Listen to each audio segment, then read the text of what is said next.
What's happening, Fresh Baked? We are looking at another issue of the e-ticket magazine, collecting theme park memories for all y'all. And I chose this one today because we just rode Mr. Toad's Wild Ride this last weekend, and I wanted to look at it some more. Hopefully, we'll get to see some fun pictures of it. Look at this one with Toad flying out of his seat. He looks enormous. His car looks enormous compared to Mr. Toad. He can barely hold on to the wheel. This image is reminiscent of the film. If you've seen the film, it's pretty fun. And this one actually is going to apparently feature also Disneyland art director Bill Martin. So hopefully we'll get to see a few photos of him as well. So here we go, the e-ticket magazine.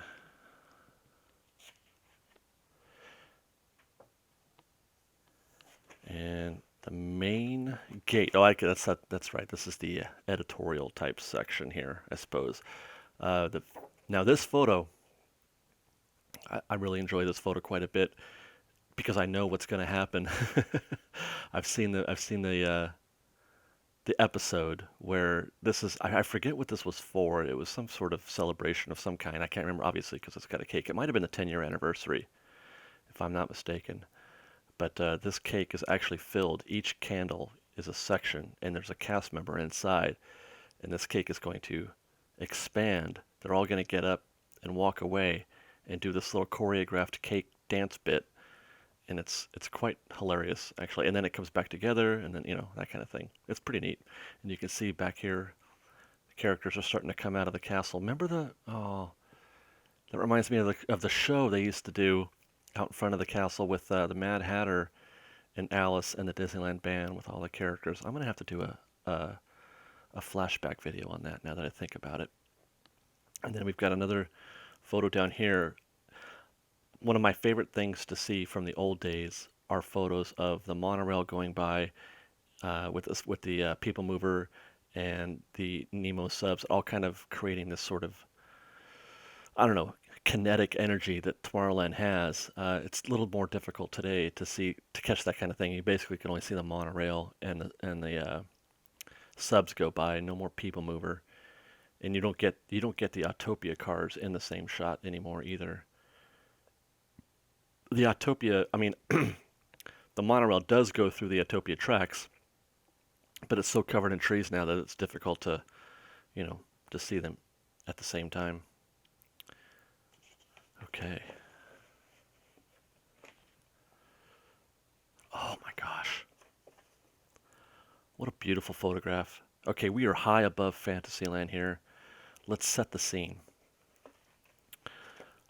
Right over Fantasyland, right here. Now this is back in the day when the teacups were still in Fantasyland proper. There's the carousel, which is been the carousel today is where the teacups are now. In this photo, and the teacups have moved over here since then.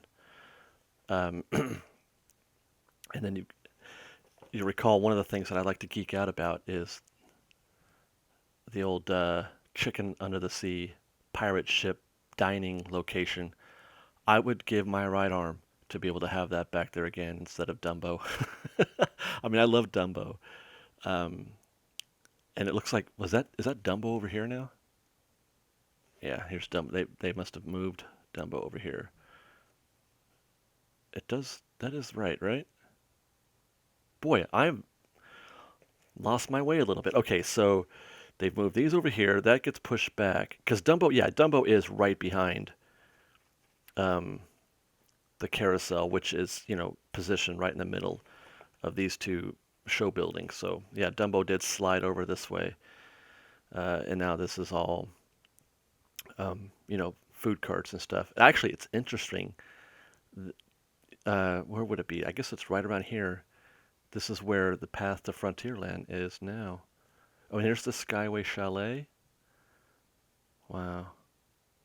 Yeah, Sky, and then this is Casey Jr. right here, and the canal boats, the Storybook Land canal boats. Look at that.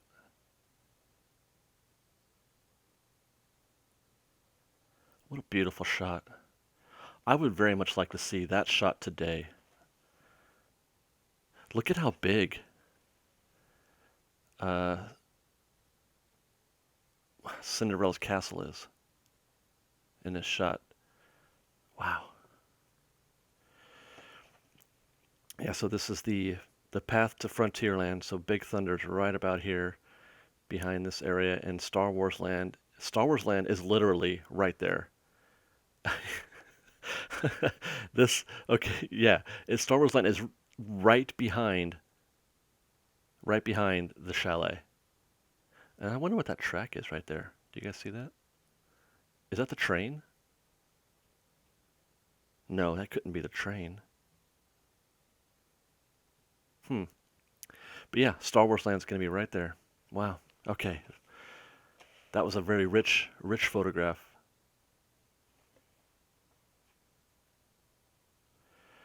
And then here's another look at a construction photo. We've moved over into Tomorrowland now. And this is a photo of, oh, here we go. Disneyland underwent its first major expansion in 1959, and Tomorrowland's paint is barely dry in this dramatic photo. The brand new three-car monorail pauses at the station while guests nearby enjoy their first trip on a submarine voyage and the Matterhorn bobsleds.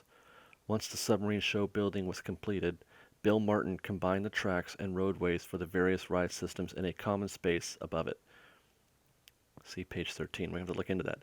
The complexity of his planning can be appreciated when viewed from this angle.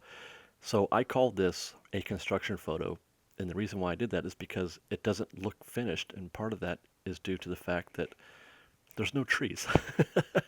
It looks like it's still underway, but that's how it was back in the late 50s and early 60s. These trees had not fully developed yet. These trees that you see here are all enormous now. They've completely filled in and saturated the eye lines from ground level to the point where you can't see through anymore, which is just marvelous. I love that. And this is one of the reasons why I don't want them to do anything with Autopia. I don't want them to put in a new attraction there because I don't want to lose those trees. And I get to realize and fully appreciate the effect that these trees have on us and our experience because we're witnessing that today with all the trees being removed from Frontierland, for Star Wars Land. And we get to see how important they are to our, immersive experience in the park. Trees make and break everything when it comes to fully being within the environment. And if you can just imagine, you can see that's Harbor Boulevard right here. Now there's today, it's or then I should say it was all orange groves and trees and stuff, so it wasn't quite as I don't know bad, I guess, to have an incomplete sightline or a sightline that leaves the perimeter of the park. But today this is all hotels and restaurants and that kind of thing. So if they put in a new attraction here and they have to take all those trees down to do it, and they have to. You're not gonna like what you see, you guys. You're not gonna like what you see, and you're gonna complain and complain and complain. All right. Here's a cool view of the castle from what was Holiday Hill, or that green area where Matterhorn is today, and the old mine car, or the mine train through nature's wonderland cars. Look at that. There you go. See that? That was the view you got from the pirate ship in Fantasyland for the Chicken Under the Sea restaurant that is where Dumbo is now. You could have enjoyed a tuna sandwich while looking at Skull Rock. How fantastic. Oh, here you go. According to the magazine, without a doubt, the most photogenic of the scenes on the mine train ride was when the train crossed the timber trestle above the steam in Beaver Valley. Bright red fire barrels lined the elevated track, and ahead on the banks were the animated bears of Bear Country. So we're gonna get this back. We're gonna get one of these trestle. I think I wanted to call it a trellis before. We're gonna get these back with the new train route for Star Wars Land. So I'm looking forward to that quite a bit. Now it referenced these. Where are they? The bright red fire barrels. You can still see one of those today. It's at the exit of Big Thunder Mountain Railroad. You can see one of those fire barrels.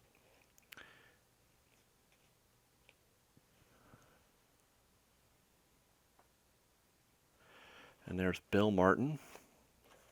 He is our featured art director, former, movie art director, which is great. I love that they brought in people from film to uh, build Disneyland. That was one of the best ideas Walt ever had. Here's a caption for this photo with Walt Disney and Bill Martin. In spring of 1956, Walt Disney and Bill Martin paused along the riverbed during construction of the Rainbow Caverns mine train ride. Bill recalls, "This was one of those Saturday morning walking tours, and Walt is looking at the notes in my sketchbook. I had sketches and observations on what should be done in Frontierland at that time, and Walt probably wanted to see what I was doing.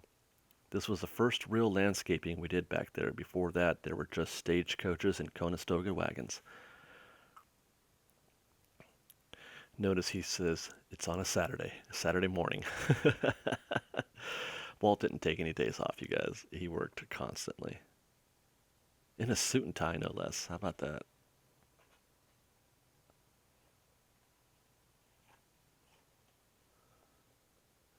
Here's Bill Martin on what do you call it? The Flying Saucer test deck from Aero Development.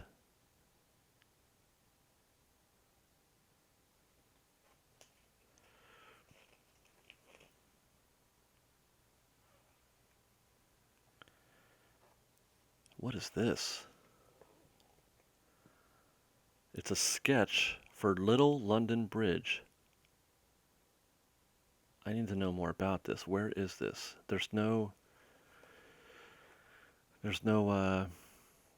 blurb or whatever for that photo.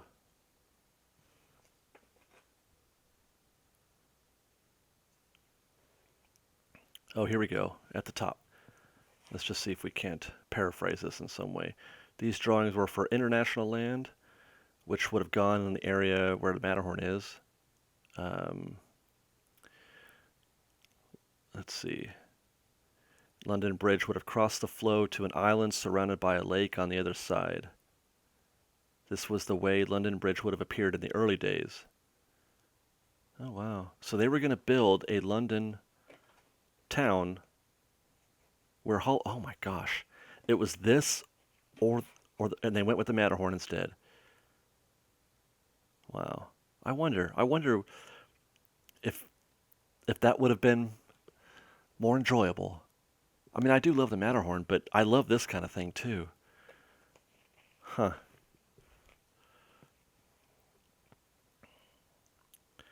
Here's Little London Bridge again. And then here is a sketch of Alice in Wonderland.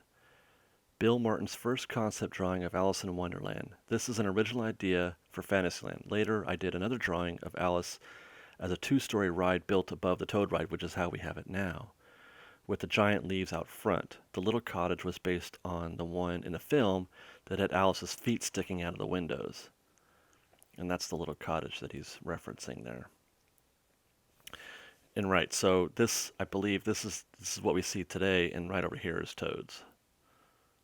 And it does go over Toad's now. A lot of people aren't aware of that Alice in Wonderland actually, part of the attraction is taking you over Mr. Toad's Wild Ride. Here's a fun sketch, International Land, again by Bill Martin. And I don't know where we are in space in relation to Disneyland. Presumably this is still in the same area that he was referencing before, on Holiday Hill, where Matterhorn is. But this is lovely. It looks great.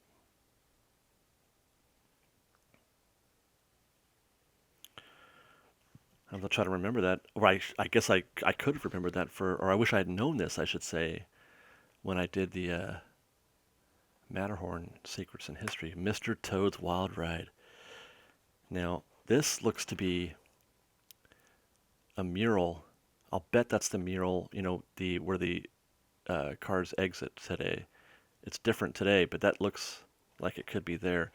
And check out this old retro facade that looks like a circus. You know, that's how the facades used to look back in the day. Mr. Toad's Wild Ride.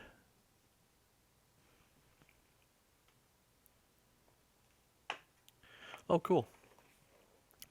Here's a little sketch of the path. It looks actually different than. Wait, where's the. This is where you unload. So if we're loading here, we come. There's another. We do two U-turns. You can see through here now. I guess maybe that's what. That's interesting. So we go through here. We're in the library. Actually, yeah, that is library. And then there's the statue, or the not that's not a statue, but a what do they call those guys? The gladiator or whatever in the suit of armor. Going through a little town here, or I mean a little forest. It's in Worcestershire, or not so. Oh God, what have I done? So yeah, it starts here. That's the library now, I think, isn't it? Isn't it a library? I don't know. I've forgotten. But we do two turns, and then we go through this little, kind of a foresty area there. Where are we at? I can't tell if we've turned. We're still going straight through the. Is that the? Is that where the pub is? I don't know. It doesn't feel like this is the same. It feels different. Oh, here's the cop. Slow down with the lights. Here's another cop with the barrels that are teetering here.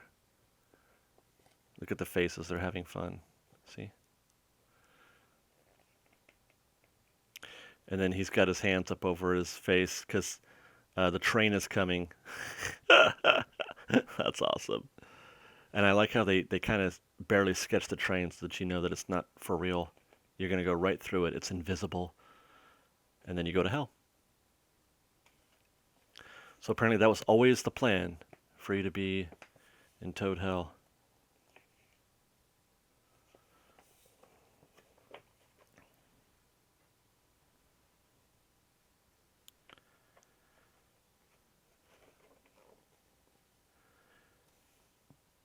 Do not enter one way. This sign, you can't see it all, but it says nowhere in particular.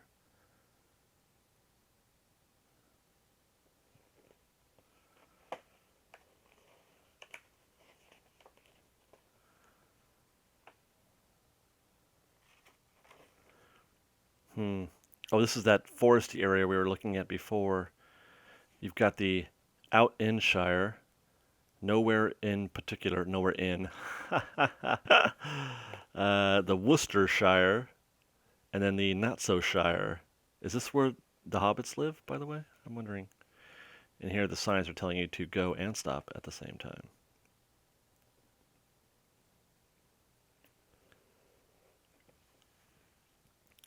Mr. Toad's Wild Ride was designed to last 1 minute and 38 seconds, a pace to accommodate nearly 700 people an hour. There was a total of 12 Toad cars with 9 online, entering Toad Hall every 11 seconds, and 3 held in reserve. And these are virtually the same cars in use today. You say today. Today is when? When is today? Today is 1994. So I would bet that they're still the same. Bob Gurr, who's the guy who designed all the vehicles at Disneyland, told us, "I often tell the ride operations people down there not to touch the equipment in Mr. Toad's ride. They're the only original parts left at Disneyland." That's fascinating. Oh, it says here, where did I say? All the motor cars tilt backwards slightly. This angle and their twisted fenders gives them their crazy appearance and permits a small guide wheel in front to follow a single T-rail. So these wheels, the 4 wheels that make up the car, actually do not control the path of the car at all, I guess. Although it does look like this one is on a track. So maybe it's the center wheel and maybe like for balance.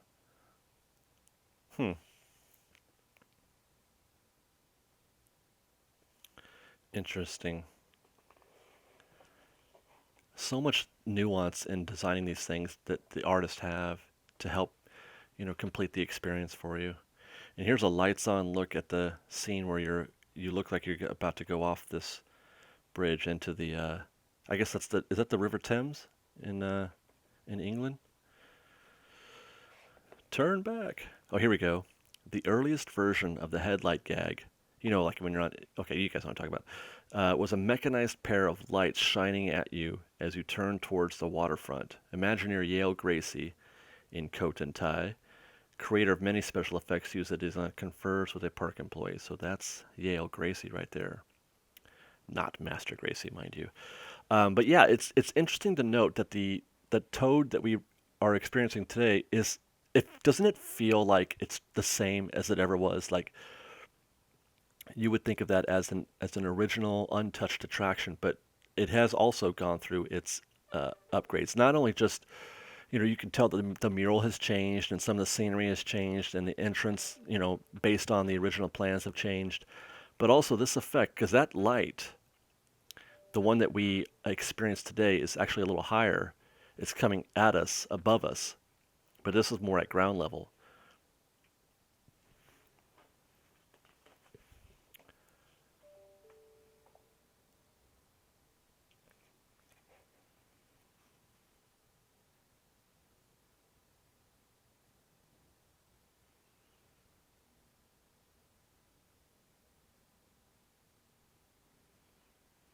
For those with the time to look around, a flavor of impending doom is found in the look of the stormy skies and the stunted, scary trees.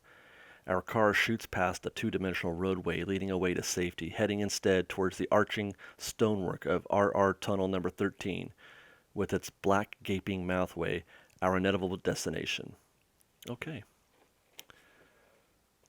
and here it is, RR Tunnel number 13. Danger. Look out!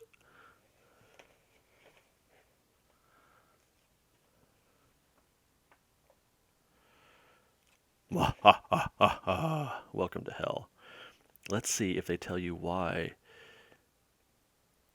Okay, here's a little blurb. I don't know what we're going to read here, but let's find out. As light returns, we're swallowed once again, this time by a grimacing, sharp-fanged devil's mouth, the jaws of hell. A warm welcome is spelled out in billowing fabric flames, and we prepare ourselves for the punishment we deserve as our car turns to the left. Disneyland's version of Hades is a pleasant cave-like corridor lined with rocky flats and stalagmites, each topped with an amusing red devil. They've changed over the years from the original cutouts to the later rubberized wiggling demons, but their character has been consistent. Sometimes called cow devils because of their horns and barbed tails, their pear shapes, side-to-side movements, and crazed leers make them just the kind of devils you'd expect would greet you after catching motor mania and ending up in hell. So it doesn't tell us why we go to hell. Okay, now I kind of just skimmed this little part right here, but it does give us an indication that, and this actually helps me quite a bit, what I'm about to say, in terms of understanding the attraction. This is a new story. Mr. Toad's Wild Ride, although it's taking its cues from the movie, uh, it's not, they're saying that this story is separate. Okay, follow with me. The sequence of scenes in Mr. Toad's Wild Ride seem to follow a linear, constrictive path in an increasingly claustrophobic direction. Now, I kind of scoffed a little bit when I read linear because when we try to compare it to the film, uh, it's not linear at all. Matter of fact, it jumps around. The ride starts with the battle with the weasels, which is actually the end of the movie, that it's based on or inspired by. So it's not linear at all in that sense. But if it's telling its own story, then maybe it is. Given the theme concept, that of motor mania, it makes sense that Toad's designers would funnel the guest forward and downward to their doom with a sense of no possible escape. Very quickly, the relative normalcy and spaciousness of Toad Hall gives way to tighter, darker scenes along the river with crooked trees and signposts crowding in. Then the dark water. Okay, let's skip that. Like the movie, oh, here we go. Like the movie which inspired, mind you, Mr. Toad's Wild Ride is a lighthearted and spirited morality play. Although nobody is taking it seriously, there is a definite you play, you pay kind of message. In the film, Toad must atone for his mania, his damage to property, and his flaunting of the law, first in prison, then through the ordeal of defeating the weasels at Toad Hall, which is the end of the film. He escapes prison. They think he's dead. They think he drowned, but he didn't. And then he goes home and he finds the weasels and he has to defeat them with the help of Angus McBadger and the other guy whom I can't remember. So they're saying, yeah, I mean, they're saying even though parts of it are inspired by the Toad movie, it's still a separate story. It says much of this story is in today. Much of the original Toad story is in today's version of the attraction, but even in the early Mr. Toad ride, the message was clear.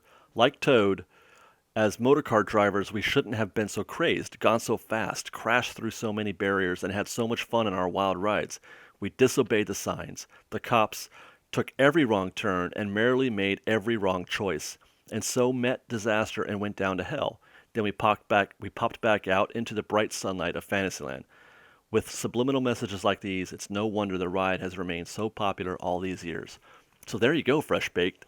The the riddle of Mr. Toad's Wild Ride has been answered in some way. It's not a direct retelling of the film. And there you go. That's it. Going to end with some Main Street Mailbox and the back cover, which is going to show, yes, Walt Disney and Bill Martin. I recognize this photo. I used this exact photo in our Secrets and History of Pirates of the Caribbean, which Bill Martin was also involved. Let's take a look at this caption. In the months after Disneyland opened, many projects and additions were still underway. Frontierland's Rainbow Caverns mine train was taking shape when this April 1956 photograph was taken, with Fantasyland in the background. Walt Disney surveys the progress so far as he and art director Bill Martin explore the area that will become Rainbow Mountain. All right, guys, there you go. That is a November 1994 edition of E-Ticket Magazine featuring Bill Martin and Mr. Toad's Wild Ride. That was super fun. Hope you guys enjoyed. Thanks for watching, guys. We'll see you next time. Fresh baked and stuff. Bye. We've got lots more videos for you to see, so grab a churro and check out our Star Wars Land updates from the Knothole Gang, or maybe our Secrets and History videos. Or you can just watch all of our weekly trip reports and have your mind blown by how much fun we're having. We truly are the best of Disney Baked Fresh Daily. And don't forget, you can support Fresh Baked by joining our Patreon campaign or by buying a Fresh Baked t-shirt. Thanks again for watching, everybody. Fresh Baked!